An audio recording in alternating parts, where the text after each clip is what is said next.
Piece by Piece is the newest LEGO movie in a documentary-style format, directed by Morgan Neville, who made Won't You Be My Neighbor in 2018, I believe. And this movie tells the story of Pharrell Williams, a very famous music producer, rapper, singer, and his life now, his life then, the friends he's made, decisions he's made as an artist, how it's led him to this moment. I think what's really interesting about this movie, obviously it's all in LEGO animation, is that it's never been done before. And I do think that's really interesting. Now, saying that, I have some issues with the movie itself, mainly the story. I thought it was a little cliche. I think it could have been presented in a more interesting way. Obviously, Pharrell Williams, in the movie at least, didn't have any sort of shortcomings, any sort of racial issues. Not that I know of. I could be really wrong about that. But of course, the animation is the main thing that caught my eye, because it's LEGO. Who doesn't love LEGO? Everyone loves LEGO. The last LEGO movie that I did see in theaters wasn't LEGO Movie 2.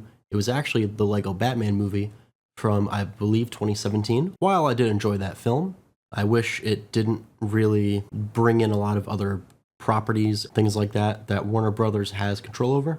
I believe it's Warner Brothers. I don't remember because I haven't seen it in a while. The only way I could tell what year the movie was taking place in, because it does cut drastically from time period to time period, because you're not explicitly told and or shown. I think it's kind of inferred, especially with what year the music came out. They have select tracks that they preview.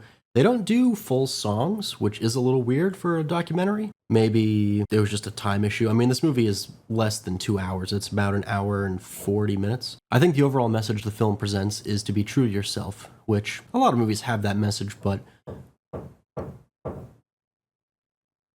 I do think with Pharrell's story, it's very lighthearted, just from what he's gone through in his life and having a lot of self-doubt. Pharrell definitely overcame a lot of obstacles in his life, what from not being the artist he wanted to be when he was growing up. He has some sort of condition which enables him to see the color of music, whether it be notes. I'm not too sure. It's very briefly talked about, and I forgot the name that it is. It's interesting though. I do think it's very interesting. And obviously the movie is an interview-style documentary, so you're going to get a lot of celebrities such as Jay-Z, Pusha T, Snoop Dogg, Justin Timberlake. All of their interview audio snippets are cut into the movie. I was pretty much tired from the third act. One, it was a late showing. It was like 8 o'clock show for me, and that's late just because of the time I go to work. I really think this movie could have been something a little bit more if it really tried. A lot of shots in this movie don't really stand out to me.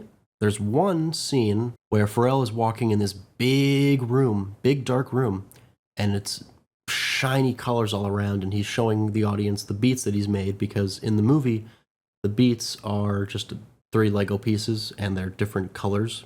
It's really nice. It looks like ray traced in a way. I definitely think that's one of the highlights of the movie, is just how colorful and bright this movie is. Nothing is ever like a horrible color graded color, if that makes sense. I think aside the flaws and all, I really did enjoy this movie, and I urge you to watch it if you haven't yet, or if you're waiting for it to hit streaming or physical. Anyway, bye for now.